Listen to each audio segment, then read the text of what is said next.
Buenos días a todas y todos. Está con nosotros hoy el subsecretario de la Sedesol, el doctor Miguel Sekeli, para plantear algunas cosas relacionadas con los temas que hemos venido desarrollando en las últimas semanas y que había incluso algunos de ustedes habían planteado algunas inquietudes relacionadas con la reducción de la pobreza. Miguel.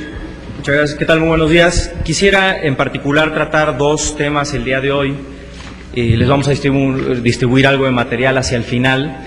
El primer tema son la serie de evaluaciones que se han realizado ya durante este año 2005, que se han presentado por parte de organismos multilaterales y de instituciones internacionales. Y por otro lado, el segundo tema tiene que ver con la instalación del Consejo Nacional de Evaluación.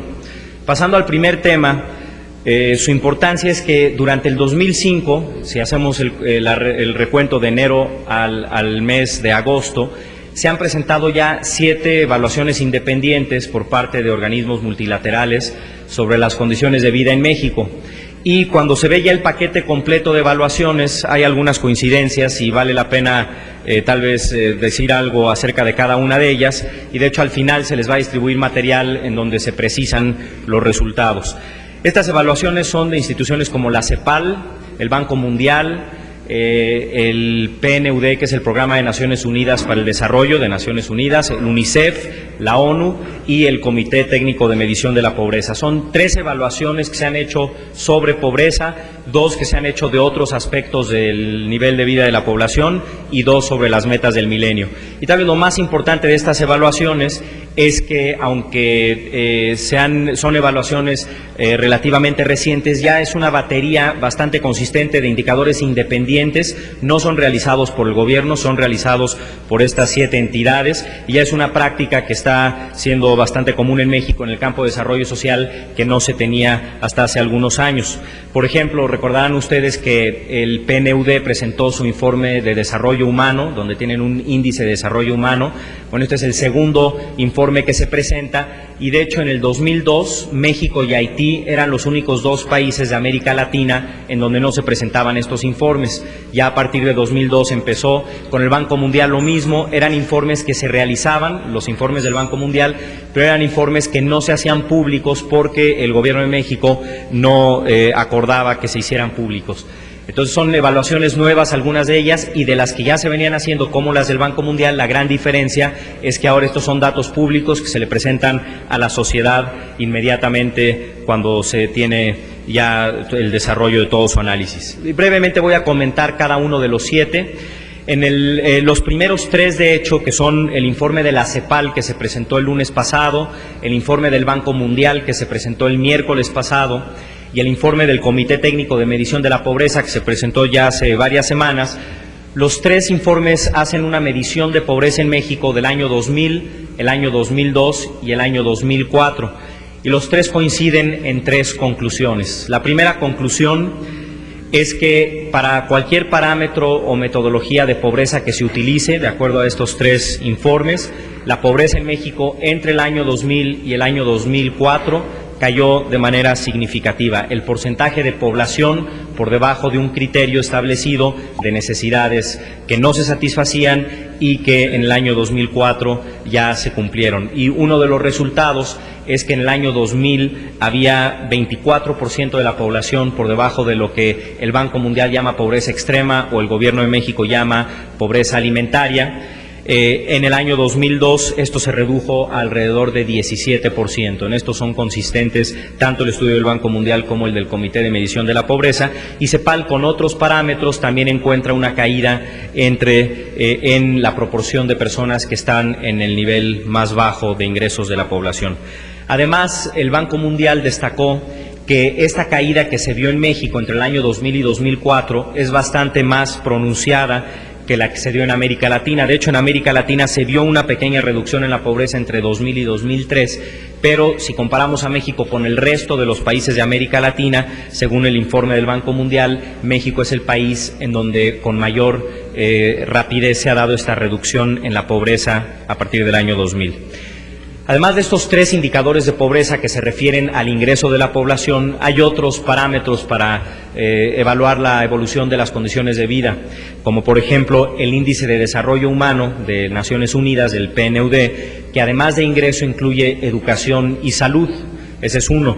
Y hay otro que recientemente publicó la UNICEF, que tiene que ver solo para las edades de 18 años hacia abajo, que igualmente, además de la educación y la salud, toman al ingreso como parámetro, y tanto el PNUD como UNICEF en su informe concluyen que el índice de desarrollo humano o el de derechos de los niños mejora de manera importante entre 2000 y 2003, que es el año hasta donde llegan los datos de UNICEF y del PNUD.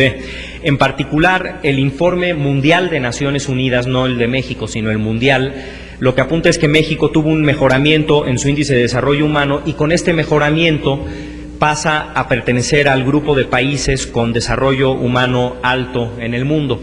Es un cambio que pasa el índice del año 2002 al año 2003 con una subida de alrededor de 3 décimas, y con esas 3 décimas ya pasa México a otro grupo de países. Entonces son los 3 informes de pobreza, estos 2 informes de PNUD y UNICEF de otro tipo de índices de desarrollo humano.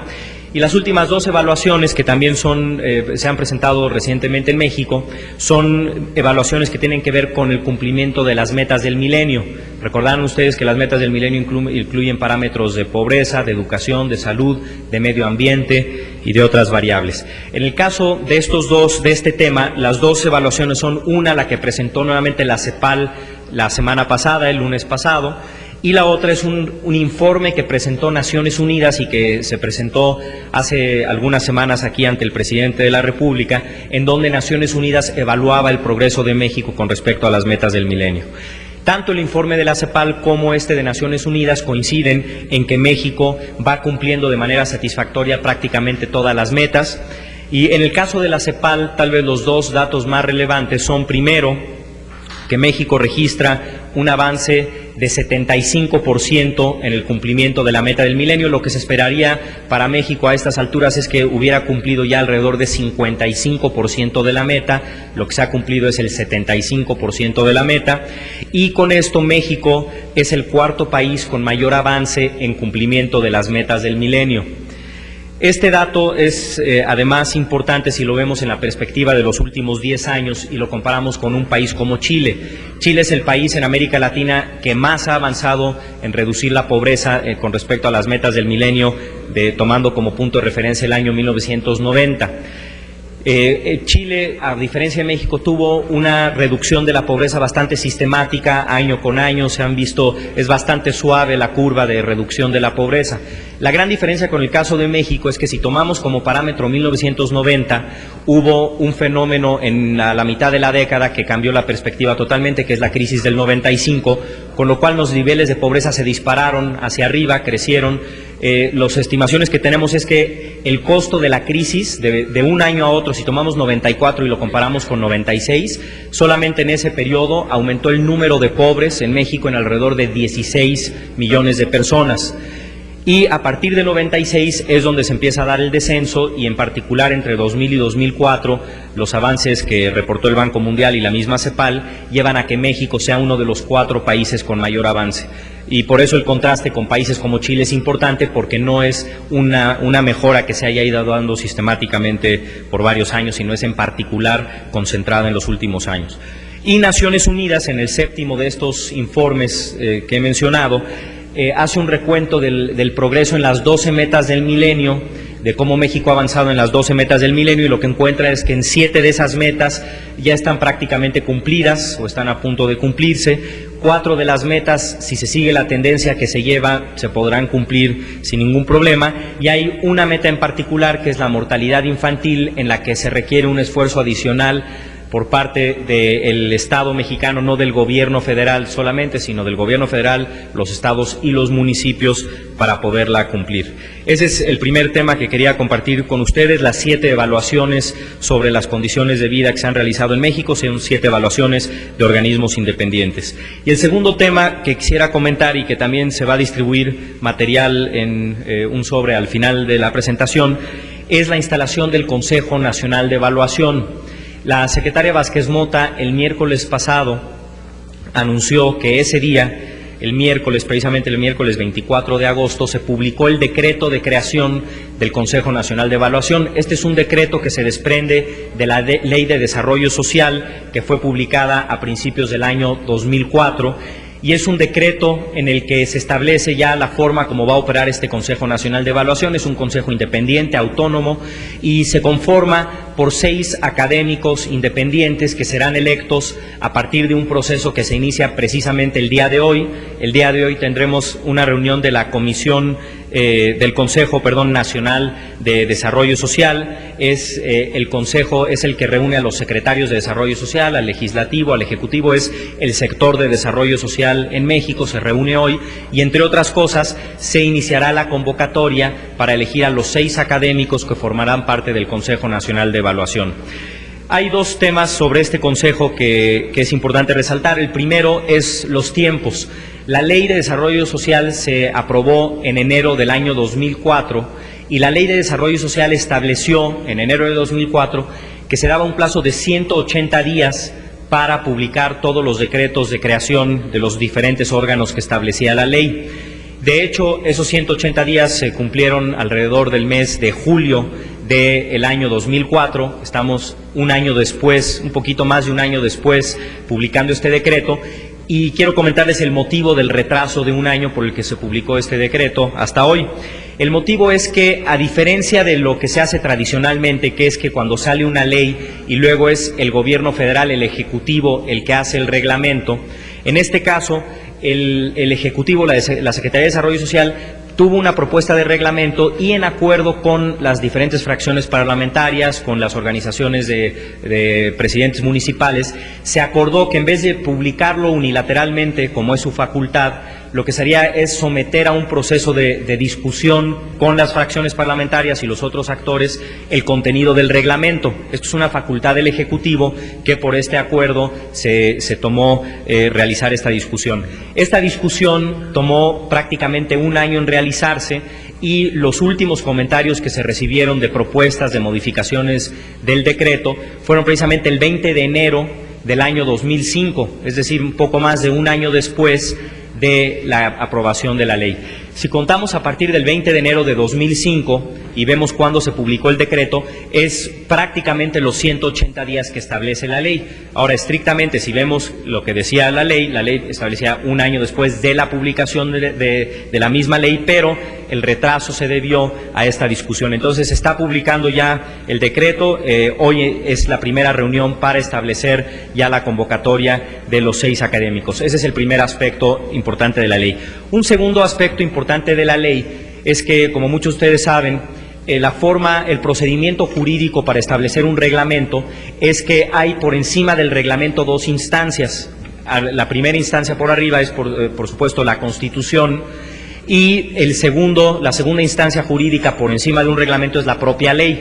El reglamento lo único que hace es establecer los procedimientos por los cuales la ley se ejecutará. Entonces, el reglamento no debe de contener todas las atribuciones o todas las obligaciones de los órganos, como en este caso el Consejo Nacional de Evaluación, sino simplemente especificar las cosas adicionales que hará el propio Consejo o la forma como los hará. Entonces, que no esté algo en el reglamento, que se los vamos a distribuir para que lo puedan revisar ustedes. Si en el reglamento no se establece alguna obligación del Consejo, no es porque ya no la tenga, sino porque ya está marcada o en la propia Ley General de Desarrollo Social o en la Constitución. Esos son los 2 aspectos que quería comentar. Muchas gracias por esa atención. ¿Alguna pregunta al secretario? Rosaura. Quisiera yo saber cuál es la diferencia, señor, a lo mejor es una situación de tipo técnico, entre ser pobre extremo, con cuánto viven, y pasar a la pobreza natural. ¿Cómo no? De hecho, estos son parámetros, perdón. Creo que son a los 5,5 millones de mexicanos que se refería, o que se refiere el gobierno federal, que dejaron de serlo, ¿no? Exactamente. Este es el resultado que dio el Comité Técnico de Medición de la Pobreza, y de hecho estos son simplemente parámetros que se establecen como puntos de referencia para 2 aspectos. El primero es para la planeación de la política social y el segundo es para la evaluación de la evolución de las condiciones de vida. En cuanto al primero, lo que hacen estos parámetros es simplemente poner un punto de referencia para poder determinar las prioridades de las políticas sociales. En el caso de México, lo que nos sugirió el Comité de Medición de la Pobreza es poner 3 parámetros. El primer parámetro, que nosotros llamamos pobreza alimentaria, es un estudio que ellos hicieron de cuántas calorías, proteínas, vitaminas, etcétera, necesita un mexicano, el mexicano promedio, de hecho tomando las diferencias por edades, y determinaron ya con base en esos requerimientos nutricionales, son los mínimos, no son los deseables, son los mínimos necesarios para sobrevivir, y luego cuantificaron con base en la dieta del mexicano, cuantificaron cuánto cuesta adquirir ese mínimo de alimentos. Eso, a precios del año 2004, para una familia de 5 personas es alrededor de 3,500 pesos al mes. Es decir, si una familia cuenta con alrededor de 3,500 pesos al mes, apenas puede cubrir satisfactoriamente sus necesidades de alimentación para que tengan una nutrición mínimamente adecuada. Ese parámetro, en términos de planeación, nos sirve para identificar a la población que necesita de un apoyo para cubrir lo más básico, que es su alimentación. Ahora, esto no quiere decir que si se tiene 3,501 pesos ya se deja de ser pobre extremo o que ya se superó la condición de necesidad de alimentación. No, simplemente es el parámetro que nosotros establecimos para identificar a la población que es más urgente atender. Eso es lo que se le llama por parte del Banco Mundial la pobreza extrema, o un criterio similar lo tiene la CEPAL, le llama indigencia. Entonces, cuando pasa una persona o una familia de por abajo de los 3,500 a por arriba, simplemente en nuestros parámetros de planeación nos permite ver que ya la gran urgencia es como tener a un paciente en terapia intensiva y que se le necesita dar absolutamente todos los apoyos médicos. Bueno, en este caso, alguien que no tiene ni siquiera los 3,500 pesos necesita de todo el apoyo del Estado mexicano para por lo menos cubrir eso. Si pasa por arriba de eso, que ese es el caso de los 5,5 millones, no quiere decir que ya no es pobre ni que ya superó su pobreza alimentaria, ni siquiera, simplemente quiere decir que ya tiene esos 3,500 pesos que estrictamente le permiten cubrir la alimentación a la familia. Eso permite, además de seguirle dando una serie de apoyos, ya complementarlo con otros apoyos como la educación o la salud. Cuando una familia no tiene ni siquiera para comer, pues es muy difícil que si se le da un apoyo para la educación, por ejemplo, si se pone una escuela y se abre la puerta de la escuela, eso no garantiza que la familia pueda acceder al servicio, precisamente por la situación tan precaria en la que vive. Entonces, en términos de planeación, sirve para identificar los instrumentos idóneos para ir atendiendo las necesidades. En términos de evaluación de la evolución de las condiciones de vida, lo que nos permite ver es cuántas familias van transitando ya a una posición un poco distinta, aunque no hayan salido de la pobreza, simplemente están en otro escalón o en otro nivel que permite darle otra serie de apoyos más adecuados ya a su condición. Buenos días, subsecretario. Desde su perspectiva, ¿vamos rápido en el combate a la pobreza o es necesario meterle más velocidad ya al término de este sexenio? Bueno, yo creo que hay 3 formas de contestar esta pregunta, dependiendo de la perspectiva que la veamos. Por ejemplo, si nos preguntamos si vamos rápido o no con respecto a América Latina, lo que nos dice el Banco Mundial y la CEPAL es que vamos a buen ritmo. De hecho, vamos a un ritmo mucho más acelerado que muchos otros países. Otra forma de responder la pregunta es verlo en perspectiva histórica y ver, por ejemplo, si comparamos cómo estábamos en el año 94 y cómo estamos ahora. Bueno, pues ahora 10 años después estamos apenas un poco mejor. Desde ese punto de vista, ni de chiste podemos decir que vamos a un ritmo adecuado. Al revés, íbamos bien y tuvimos un retraso muy importante a partir de la crisis de 95 y apenas ahora nos estamos recuperando de esa crisis. Esa es la segunda óptica de la que se podría ver. Y la tercera óptica es si simplemente vemos la fotografía hoy y seguimos viendo que en México hay más de 18 millones de personas que no tienen ni siquiera para una alimentación adecuada. Si vemos eso en un país con la riqueza que tiene México, yo creo que es totalmente inaceptable y el ritmo debería ser mucho mayor. La gran pregunta es ¿cómo hacemos para lograr ese ritmo? Y bueno, pues una de las respuestas es evidentemente seguir con la estabilidad económica. Se tiene que seguir también con una política social y ampliando la política social como hasta ahora y evidentemente las reformas que nos permitan un mayor crecimiento económico. Sí, una pregunta nada más de cifras. ¿Cuántos millones de pobres había en el 94 antes del error de diciembre? Espero que tenga el dato. Dice usted que aumentaron 16 millones de habitantes con este error. ¿Y cuánto es esa poca mejoría que ha habido de ese 95 a la fecha? Bueno, en términos de proporción de pobres, lo que teníamos en el año 94 es alrededor de 24% de la población debajo de la pobreza alimentaria. En el año 2004, lo que tenemos es alrededor de 17%, 17.3% de acuerdo al Comité de Medición de la Pobreza. La mejoría ahí ha sido de 6 puntos porcentuales, pero como creció la población en estos 10 años, el número de personas en México creció, entonces la reducción no es la misma que si no hubiera habido crecimiento poblacional, por eso son alrededor de 5,5 millones de pobres los que se redujeron en estos años. ¿Cuántos millones de mexicanos había en pobreza? A ver, esa cifra no la tengo aquí, o sea, la paso en un momentito, si quiere, al final, porque no la tengo aquí en estos papeles. Incrementó 16 millones, esa sí. Ese es entre 94 y 96, se incrementó, de hecho, tanto la pobreza alimentaria como el otro criterio de pobreza que llamamos pobreza patrimonial, se incrementó en 16 millones, los dos. Y ahorita en un segundo le doy el dato específico del número en 94. Ivonne. Doctor, buenos días. Nada más 2 precisiones. Dice usted que la pobreza, según el Banco Mundial, en México cayó de manera significativa con respecto a América Latina. ¿En qué proporción promedio cayó en América Latina? ¿Cuál es la diferencia? Eso por una parte. Y por otra señalaba que, de acuerdo a la clasificación de Banco Mundial, México estaría ya ingresando a otro grupo. ¿Solo por las 3 décimas de diferencia o por un componente estructural? Esa sería la pregunta. De hecho, retomo primero la tercera pregunta, qué bueno que me la hace porque se relaciona con la primera. En ese caso, Naciones Unidas lo que hace es poner simplemente una línea, un estándar, y dice, a partir de tal número, a partir de que el índice de desarrollo humano pasa de uno a otro, llega casi al 8 en la calificación, ahí ya se clasifica un país en el conjunto de países con mayor desarrollo. De hecho, México estaba, hasta un poco antes del año 2002, estaba alrededor del punto 79. Pasa al punto 8 y por eso ya pertenece a otro bloque.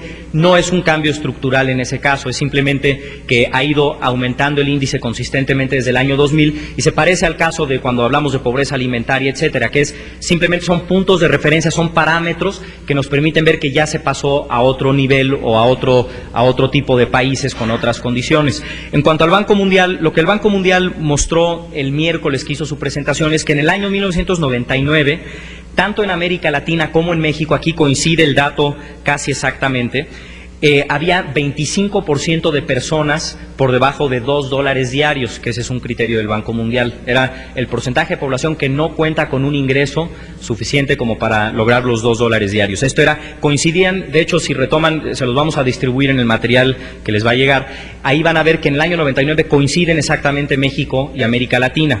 Ahora, América Latina, si lo vemos en el año 2003, sigue teniendo alrededor de 25%, de hecho sube un poquito, sube ligeramente, pero México baja a tener 17%, como lo reportó el Banco Mundial. Estamos hablando de que América Latina pasó de 25 a 25, México pasó de 25 a 17, y por eso es la diferencia que se apunta en términos de la velocidad a la que se redujo la pobreza. ¿Alguien más? ¿No? Gracias, le voy a arreglar. Con permiso, gracias. Buenos días. Y les van a repartir. Bueno, entiendo que se tiene que ir muy pronto para el aeropuerto. 2 temas centrales antes de que hagamos alguna ronda de preguntas. Bueno, a las de 8 de la mañana a 9 de la mañana, el señor presidente está en una entrevista en una estación de radio. Al terminar esta entrevista, el presidente se traslada al Aeropuerto Internacional de la Ciudad de México. Ahí a las 9:30, 9:40, el presidente iniciará el recorrido por las obras de ampliación y remodelación de la Terminal 1. Son 90,000 metros cuadrados remodelados con un total de 1,404.5 millones de pesos de inversión pública. Ahí mismo, al término de hacer la visita a las obras de ampliación y remodelación de la Terminal 1, el presidente dará el banderazo a la construcción de la Terminal 2 del aeropuerto, que son una construcción que va a implicar 214,000 metros cuadrados de construcción nuevas que iniciarán operaciones en el último trimestre del 2006.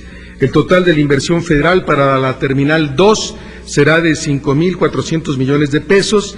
Al final de la administración, con las terminales 1 y 2 funcionando, se tendrá una capacidad para atender a 9 millones de pasajeros más por año de lo que actualmente atiende el Aeropuerto Internacional de la Ciudad de México. La zona del aeropuerto contará además con mejores vialidades para las adecuaciones paralelas a las obras de la Terminal 2 y estará también en función el pequeño tren que unirá la Terminal 1 con la Terminal 2. A las 12 del día el presidente se trasladará a esta residencia y a las 13 horas tiene en el Salón Manuel Ávila Camacho una sesión del Consejo para el Diálogo de los Sectores Productivos. Este encuentro busca acciones conjuntas para potenciar el desarrollo del sector laboral y se centra en 3 temas: impulso al empleo, al desarrollo de los jóvenes y la competitividad. A las 17 horas, en la Biblioteca José Vasconcelos, el señor presidente recibe a la dirigencia del Partido de la Revolución Democrática. Está contemplado una hora de reunión. Una vez que termine este encuentro, a las 18 horas, el presidente tiene una reunión con el señor Alejandro Miró Quesada Cisneros, que es el presidente de la Sociedad Interamericana de Prensa, de la CIP, y después de esta reunión con el presidente de la CIP, el presidente tendrá una reunión con el staff para hacer una nueva revisión del informe. El presidente trabajó el fin de semana en el informe, hizo algunas modificaciones que están siendo recogidas por el grupo que está a cargo de la redacción, y en la sesión de trabajo que tendrá hacia las 18:15, 18:30 de revisión del texto, ya estarán incorporadas. A las 19, el presidente saldrá de Los Pinos rumbo a Palacio de Bellas Artes, donde a las 19:30 asistirá a la gala Celebremos México. Es una iniciativa para promover los valores de México en torno a un México unido, libre y fuerte. Y el presidente regresa a la residencia a las 21:30. Y antes de sus preguntas y respuestas, quisiera, como les prometí el lunes, dar cuenta de las reuniones estas que el presidente tendrá el 2, 3 y 4. Tal como la expresa el artículo 69 de la Constitución Política de los Estados Unidos Mexicanos, el presidente Vicente Fox asistirá el próximo jueves 1 de septiembre a la apertura del primer período de sesiones del Congreso de la Unión para presentar un informe escrito del estado que guarda la Administración Pública Federal. Ahí mismo el presidente pronunciará un mensaje. El presidente Vicente Fox ha hecho de la rendición de cuentas ante la ciudadanía y los estados de la Federación uno de sus principales compromisos y uno de sus principales ejes rectores. Por ello, el primer mandatario asistirá también a algunas ciudades de la República para informar de viva voz del estado que guarda el país y el estado que guarda la administración pública en cada región. Estos encuentros se les ha puesto el nombre de Encuentros Ciudadanos, Rendición de Cuentas. El presidente cumple su informe tal como lo señala el texto constitucional el 1 de septiembre y después hará una serie de encuentros ciudadanos donde rendirá cuentas. Por primera vez en la historia de México, el Ejecutivo Federal se desplazará a diversos estados de la República para hacer este ejercicio de rendición de cuentas sobre su gestión ante la ciudadanía. En sus mensajes, el presidente Vicente Fox informará a la población sobre los logros que se han alcanzado y que han alcanzado los mexicanos con su esfuerzo en el ámbito de la democracia. Asimismo, hará un diagnóstico de lo que falta por hacer y señalará el camino a seguir para resolver los grandes problemas del país. El viernes 2, el presidente estará en la mañana en la ciudad de Guadalajara, en el estado de Jalisco, y por la tarde de ese mismo día en Morelia, Michoacán. El sábado 3 de septiembre, el presidente estará por la mañana en Mérida, Yucatán, y por la tarde en el puerto de Veracruz. Y el domingo 4 de septiembre el presidente estará por la mañana en León, Guanajuato, y por la tarde en Monterrey, Nuevo León. En todos los casos, los eventos contarán con una intervención o un mensaje de el mandatario del Estado correspondiente y después el texto que pronunciará el señor presidente de la República. Asimismo, para cada evento estarán invitados los presidentes municipales de la entidad, los diputados locales, el Poder Judicial Estatal, los diputados y senadores federales, así como los sectores sociales representativos en cada uno de estos estados.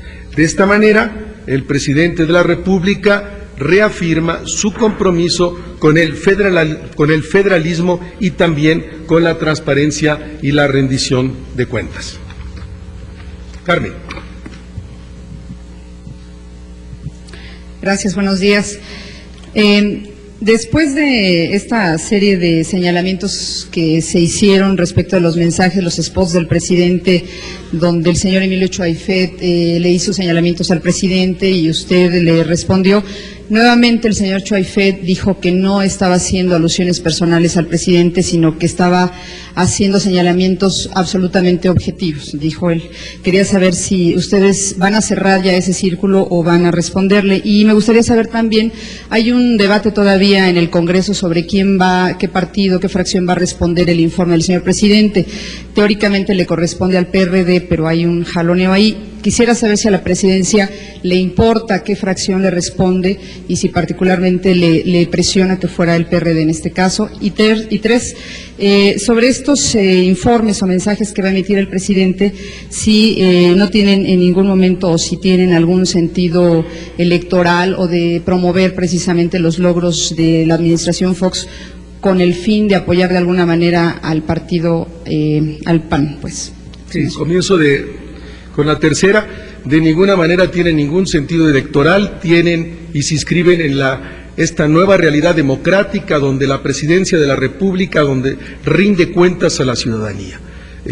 Se trata de acercar a la presidencia de la República a los ciudadanos de este país en sus diversas regiones, una vez que el federalismo ha madurado y adquirido una nueva realidad en este país.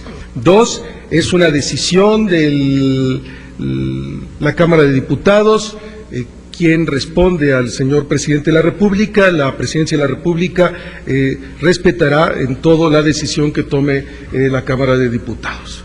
Y no haremos ningún comentario a las declaraciones del diputado Chuaifet. Sara. Sí, buenos días, Rubén.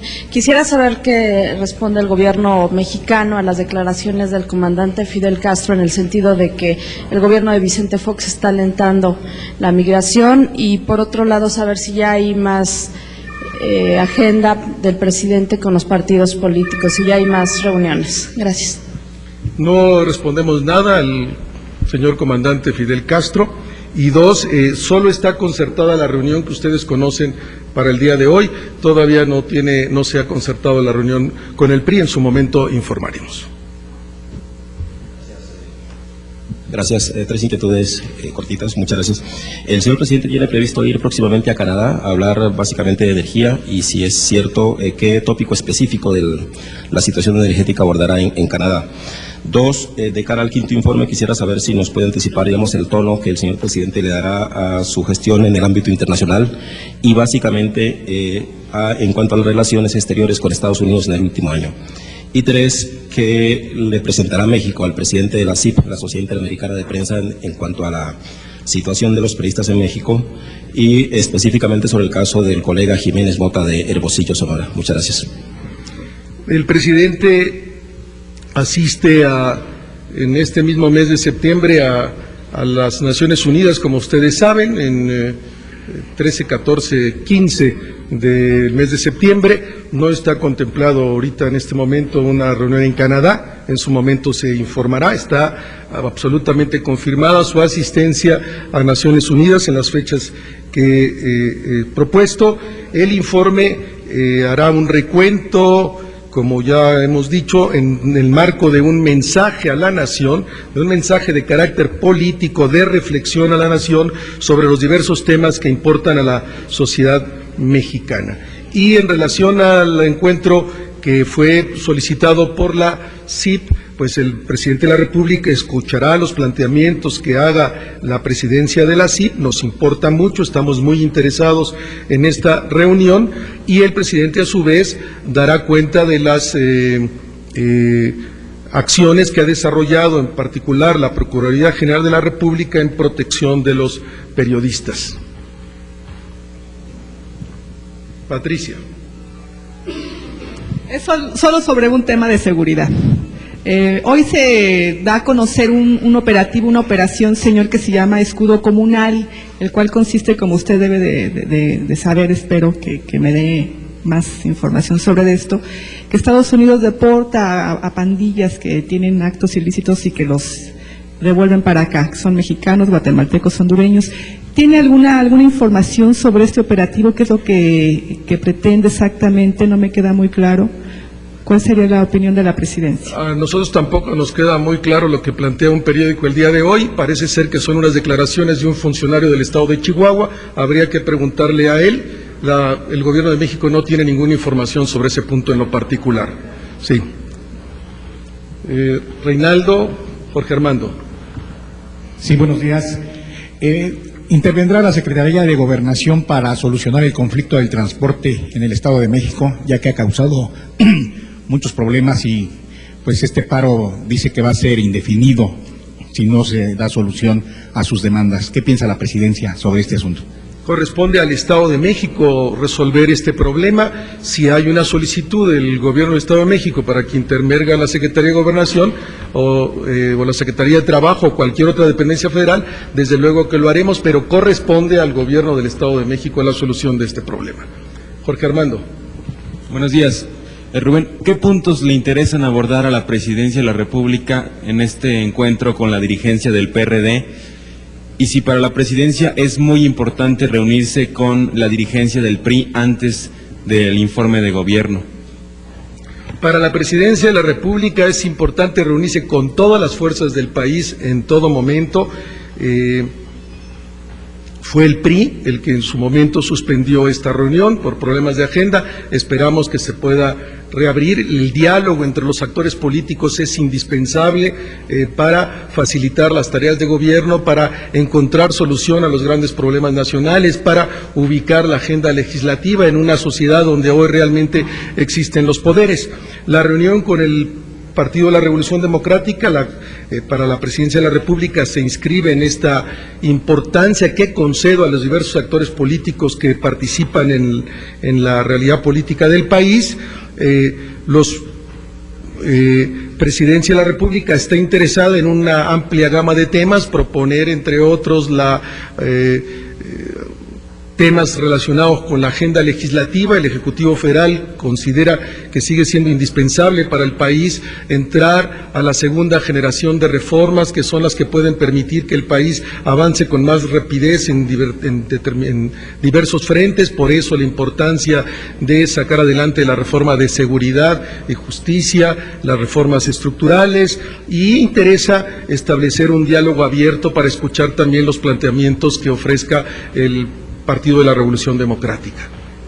Vivian, Ivonne, Roberto. Buenos días. Volviendo al tema de Emilio Choaifet, él amenazó que iba a haber guerra este jueves, 1 de septiembre.